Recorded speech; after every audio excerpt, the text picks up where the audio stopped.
प्यारे बच्चों नमस्कार। आज की कक्षा में आपका स्वागत है। आज हम पढ़ने वाले हैं कक्षा छठी विषय हिंदी की कार्य पुस्तिका का अध्याय नंबर 13। इस अध्याय के अंतर्गत जो प्रश्न दिए गए हैं उन प्रश्नों को हल हम करेंगे। और इससे पहले जिन बच्चों ने अभी तक अपने चैनल को सब्सक्राइब नहीं किया वे चैनल को सब्सक्राइब अवश्य कर लें। तो देखिए अध्याय का नाम है मैं सबसे छोटी हूँ।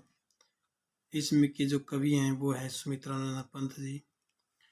उन्होंने कल्पना की है कि बच्ची क्या है, वो कहती है कि मैं सबसे अपनी छोटी माँ की संतान बनूं, अपनी माँ की सबसे छोटी संतान बनूं। कविता क्या है, वन में एक घनी झुरमुट थी जिसके अंदर जाकर खरहा एक रहा करता था सबकी आंख बचाकर।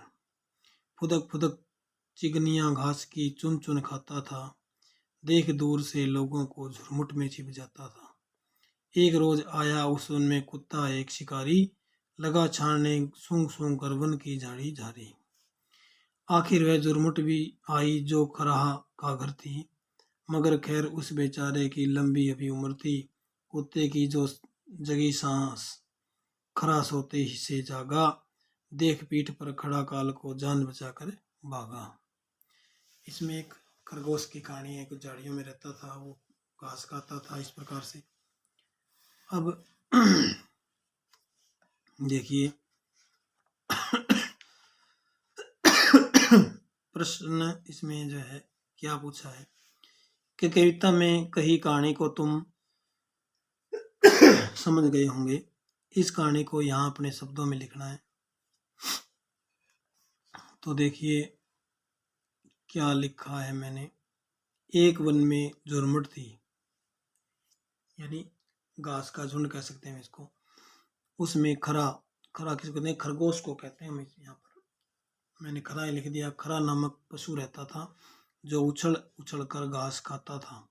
लोगों को आता देखकर वह खरा झुरमुट में छिप जाता था। एक दिन झुरमुट मतलब झाड़ियाँ भी कह सकते हैं हम। एक दिन शिकारी कुत्ता आकर वन की प्रत्येक झाड़ी को सूंघने लगा, परंतु उस खरा की लंबी उम्र थी कि उसे जाग आ गई और वह वहां से भाग गया। ये कहानी का सार है, सार लिखना था।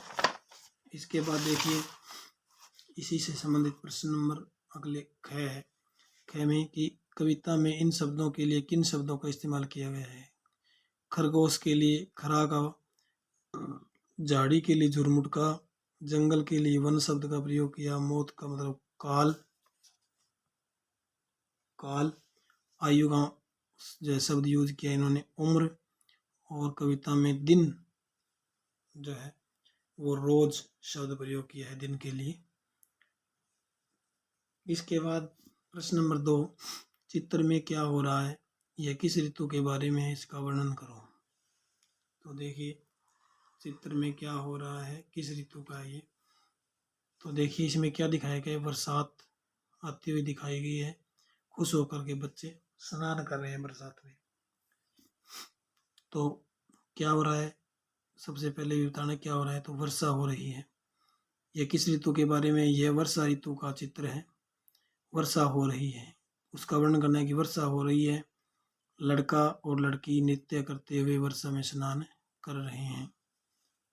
आगे भी लिख सकते हैं कि वर्षा होने से जो है हमारी फसल अच्छी होती है और अनाज पैदा होता है, धरती हरी भरी हो जाती है। कुछ भी आगे और लिख सकते हैं आप, इतना छोड़ो तो इतना भी हो सकता है। इसके बाद 3 नंबर प्रश्न का क भाग में माँ तुम्हारे लिए क्या क्या काम करती है, सूची बनाई है। तो माँ आपके लिए क्या करती है, खाना बनाती है, कपड़े धोती है, दूध पिलाती है, सुबह जगाती है, स्नान कराती है, कपड़े इस्त्री करती है। और भी अनेक काम है जो माँ आपके लिए करती है। वो सभी काम आप इसमें लिख सकते हैं। इसके बाद देखिए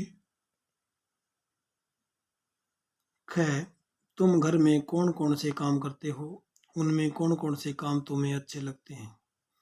तो घर की साफ सफाई में हाथ बंटाना, खेती बाड़ी में हाथ बंटाना, इसके बाद खाना बनाने में हाथ बंटाना, सब्जी काटना, घर की सजावट करना, इन सब कार्यों में जो है करते हो आप। और कोई भी काम आप घर में करते हो तो वो आप इसमें लिख सकते हैं।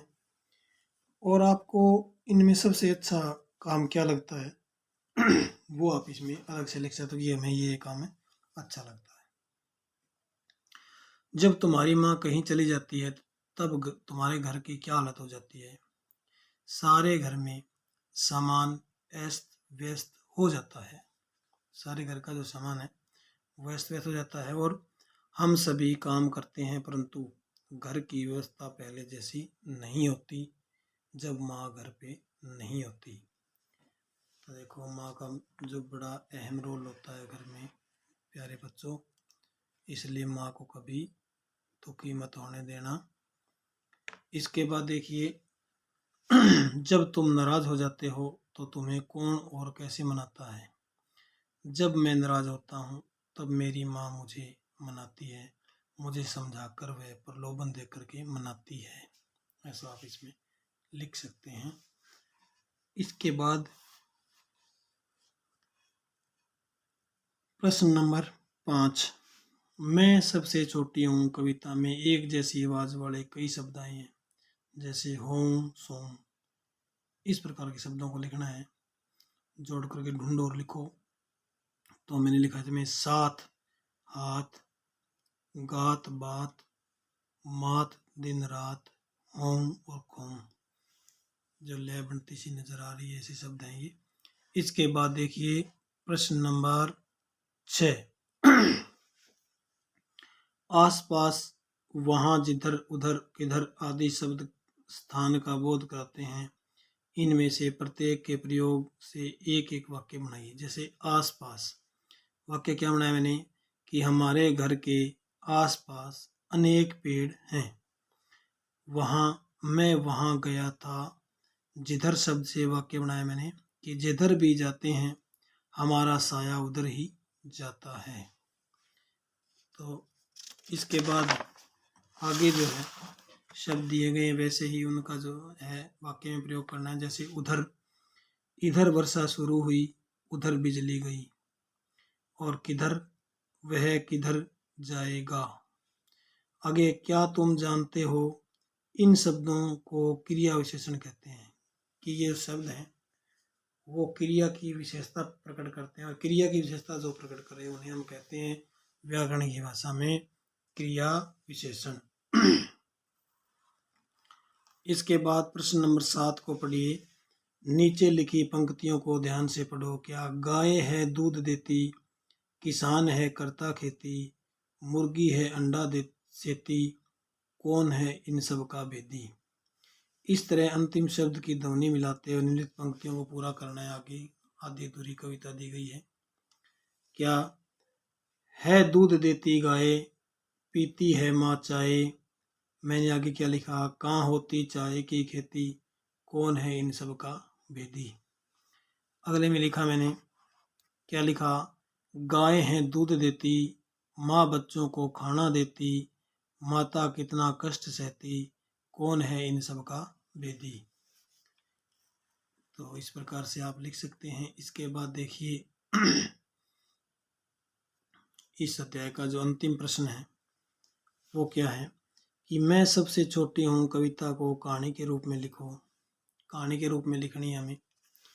तो इसमें जो है इस कविता को कहानी बना के मैंने लिखा है। मैं सबसे छोटी हूँ कविता में कवि सुमित्रानंद पंत जी ने एक छोटी बच्ची का वर्णन कर रहे हैं जो अपनी माँ से सबसे छोटी संतान बनने की कामना करती है। वह छोटी बनकर अपनी माँ का लंबे समय तक स्नेह पाना चाहती है। सबसे छोटी होने पर वह माँ का आंचल पकड़कर घूमती फिरेगी। यदि वह बड़ी हो जाएगी तो माँ उसे स्नेह देना बंद कर देगी और हाथों में खिलौने देना, परियों की कहानी सुनाना, मुंह धुलाना आदि छुटपन में ही संभव है। इसलिए जो है इसमें जो बच्ची है वो बड़ा होना नहीं चाहती, वह छोटा रहना चाहती है। ये कहानी के रूप में है। तो यानी एक प्रकार से इस जो है कविता का सारांश हमें यहाँ लिखना था। इसी के साथ इस अध्याय का हल हमने कर लिया। और अभी तक जिन बच्चों ने चैनल को सब्सक्राइब नहीं किया वे चैनल को सब्सक्राइब, लाइक, कमेंट और आगे फॉरवर्ड अवश्य करें। धन्यवाद।